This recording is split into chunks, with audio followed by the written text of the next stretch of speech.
We're all journalists first and foremost. We're here to tell stories. To do that, they want to go to some of the most difficult places in the world. Last I heard, Eleanor, Ian from AP, a journalist who just went to Independence Square in Kiev, who said much more tense than some hours ago, and there's anti-tank barricades, soldiers, APCs. Keep safe for those who are out there.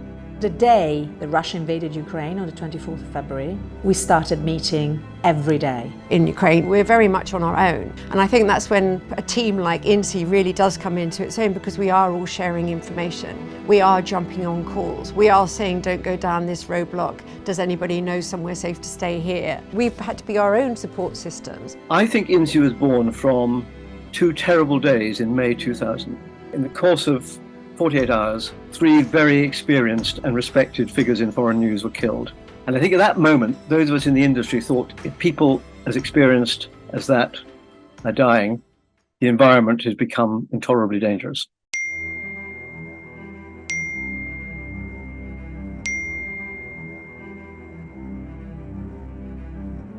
It's very difficult because we're used to fighting things that we can see, and the idea that these platforms, that they mutate into these malignancies that then follow you out into your real life at home, I don't think it's something that we as an industry really have grappled with. Sometimes, of course, you can do all your preparatory work and then something happens that you couldn't foresee.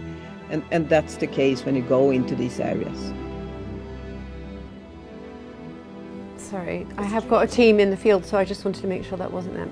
Most of the times, there is no story where there is no risk. That's the sad reality, if you will. I was actually inside the mall. I entered myself with my camera during the shooting. So I didn't have even a flak jacket on, no helmet, anything. Today I would have done things differently, and it is very different today. You get these little whispers, something's not right, and you've got to listen to those whispers, and you've got to declare them. That might be the only warning you get. What differentiates Insi from other journalist protection groups is we try and prevent those bad things happening in the first instance. The real value that Insi have to people like me is knowing it's there. Usually dangerous situation is also important situation. It can be a game-changing situation in countries, in regions, and of course we still have to be there. I think the fundamental achievement of Insi is that nobody in the industry can pretend they don't know what good safety standards are. Nobody in the industry can say they don't know the difference between good training and bad training, between being properly equipped and not being equipped. And that creates an environment in which it becomes part of all management's responsibility to make sure that the environment that you create for people who are voluntarily putting themselves in harm's way is as safe as possible. But there are lots of people working in dangerous environments without much protection, without much backup. I think, if anything, our work will have to be redoubled over the next 20 years. Insi helps us manage risk, without doubt.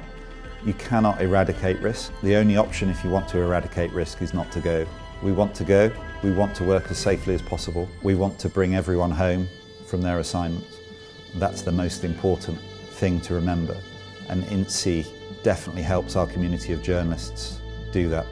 Insi isn't just a safety organisation, it's contributing to our ability to bear witness, to tell the truth,